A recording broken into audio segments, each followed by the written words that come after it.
Okay, just something recent, just really recent. This is Sunday currently. Friday, I watched a live stream on YouTube from Portal to Ascension. This was with Linda Moulton Howe. She's an investigative journalist. This is her. The most recent video on YouTube with her on it is her talking about Portal to Ascension's upcoming conference in San Diego, California, around April 23rd. So you can look that up if you like. They're having an online conference coming up, and what she's talking about. That video is out there now on YouTube with Portal to Ascension's YouTube site. Sounds like this was pre-recorded on the day before Thanksgiving on a Wednesday. He just live streamed the recording on Thursday. Didn't freak me out, but got me thinking and kind of got me thinking. I don't know. You know, it's taken me a while coming out and finding out I'm not alone, really trying to believe in myself with the starseed and the walk-in experience and all this other stuff that's happened. And I've mentioned on here before several things, even in my presentation and living in a haunted house, you know, I'm floating through the ceiling and everything. And on a couple of them, on one of them out there, I think I mentioned, what was it, like 5 or 7 years ago, having the windows open in the bedroom, hearing someone walking outside the bedroom window because we had it open. And I went outside to check and there was no one there, but the air was super still except one area above the trees. The leaves were just swirling, and then that swirling motion just moved slowly, like over a period of 5 minutes, away. And only those leaves in the upper part of the tree moved, and I didn't see any craft or anything like that, but there was something there making those leaves swirl, and I'm just like, I don't know what it was or what it is or anything. I've also mentioned, even in this last Everything Update number 3 video I put out here, hearing like, sounded like the microwave running, then a ding, and hearing all these sounds. I've mentioned that in other videos before, hearing sounds, and one of the most common from my past all the time has been like someone knocking at the door, and I get up and I search around outside and nobody's there. And it's happened a lot, these different sounds. One time I mentioned about it sounded like a phone ringing, but more of an electric buzzing, weird sound, and there's nothing on my phone. I put that in the video that I couldn't find it. There was no ringtone like that on my phone. My phone wasn't ringing, and there was some kind of electronic sound. I've mentioned that. I've also mentioned that I do have prescription sleeping pills because going to sleep at night, sometimes closing my eyes, it's like I'm still seeing things, other places, seeing things happen, and it's hard to get to sleep. It keeps me up. This is going to sound really weird, but a lot of times, like when I close my eyes, even going to sleep, it's almost like this. What? It's like this. Close my eyes. Then it's almost like a second set of eyelids inside raises, and then start seeing things. I know that sounds really weird, but I'm just starting to come to grips with that a little bit, that's how that part works. I mean, I just started realizing that like about a month ago, that it's almost like raising a second eyelid as something comes into focus, and it's really weird. I haven't said that before. But the thing is, this whole thing about the sounds, hearing sounds like that, and seeing things right here in your mind, especially when closing your eyes, she talked about that on this most recent live stream, and I'm like, okay, for maybe contactees, extraterrestrial contactees, some people this happens with. And I'm like, okay, well, I've always considered this just normal brain function, hearing sounds, going to sleep, or waking up, just normal weird sounds, and just seeing images, trying to go to sleep. My mind won't be still. I'm seeing other places. Sometimes it's really very, very, very clear. I mean, it's almost like my eyes are closed and I'm still seeing through the eyelids sometimes. So she mentioned that with contactees. Okay, well, I remember floating through the roof as a kid and all this kind of stuff. But I never really considered it a lot, never thought about it. Just never really, it's just like, okay, well, this happens. Just never really put a lot of weight behind it.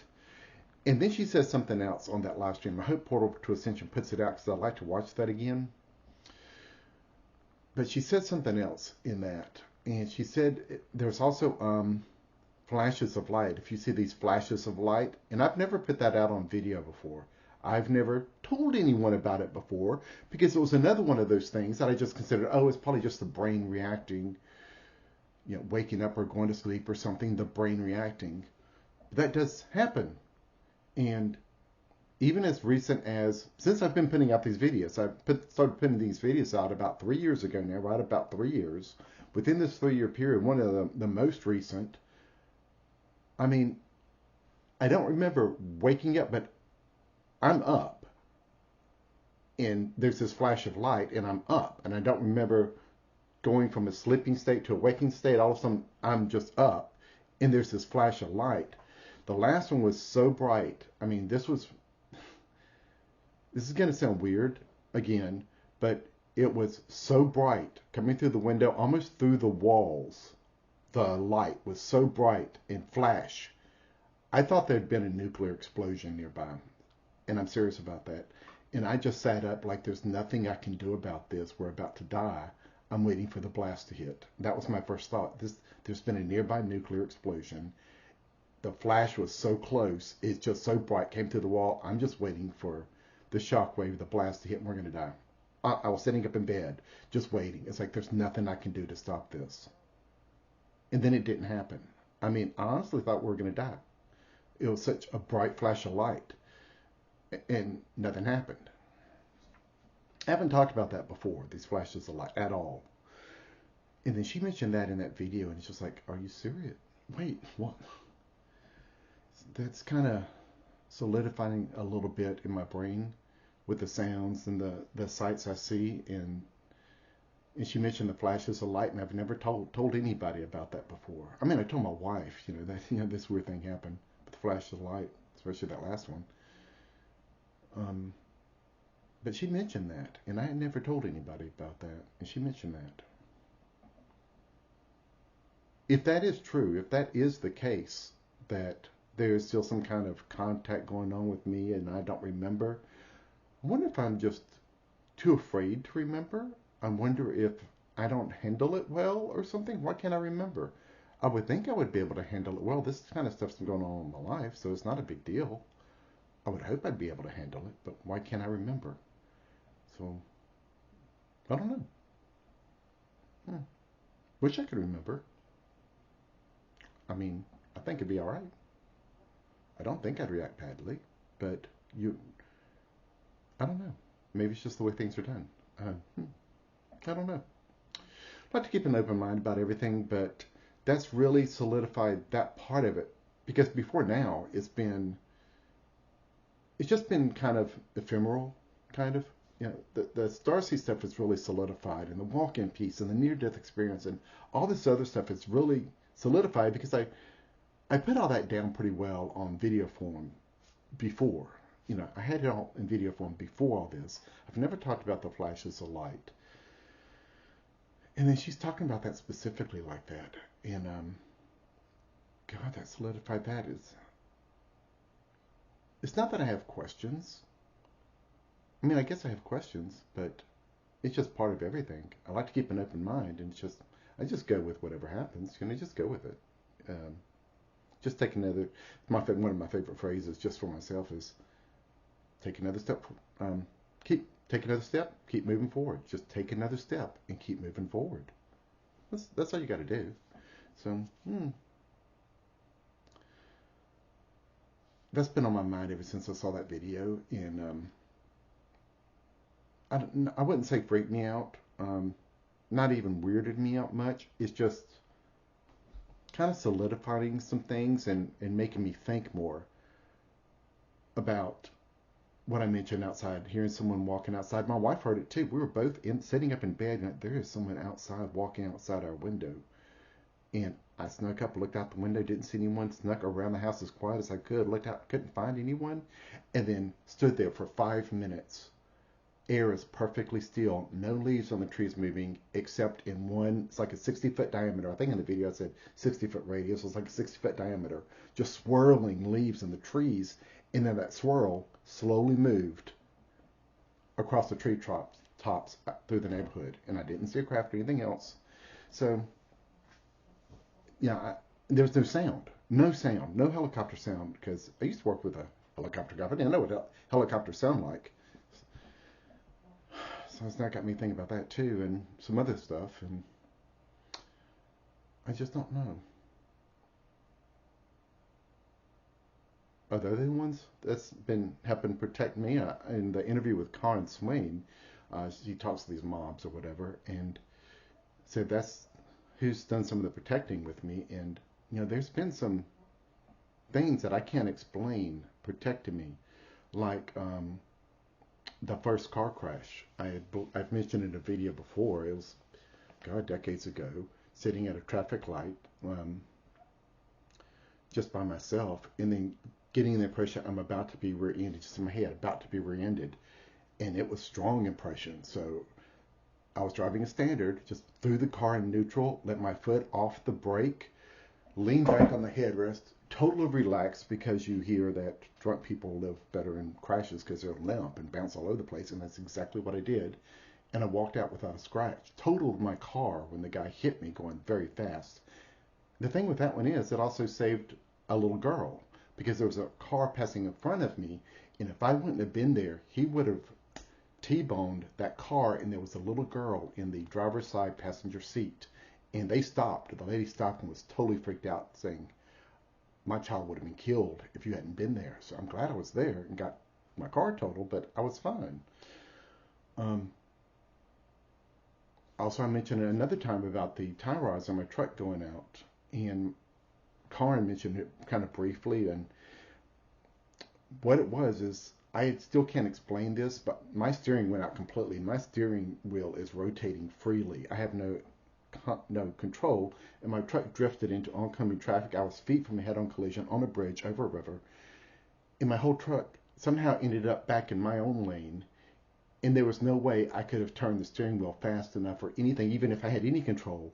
If I had full control of that steering wheel, that truck would not have moved enough if I had full control of my steering to get me out of that lane in time. And I don't know how my whole truck went sideways. And I can't logically explain that. There have been other weird things. I even had one cop one time in our Arlington, Texas home, living there. Our home got broken into. I haven't talked about this one at all. Our home got broken into. We weren't there. Only the old VCR was taken. There was a $100 bill on top of the computer right there. $100 bill. They didn't even take that.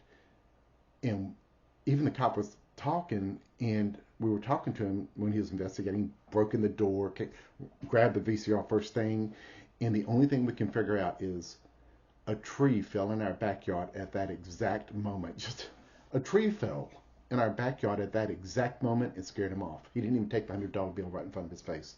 And the cop said, "You are the luckiest people I've ever met." Things like that happen. So,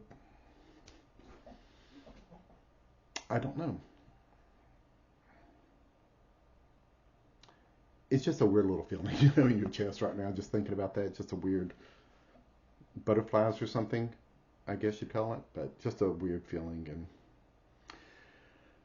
thought I'd just get that on video too, because that just happened, and I'm hoping that video comes out on Portal to Ascension. She was talking about telepathy too, and something I didn't talk about before about telepathy. I'm sorry this is longer again. Is something I haven't told anyone.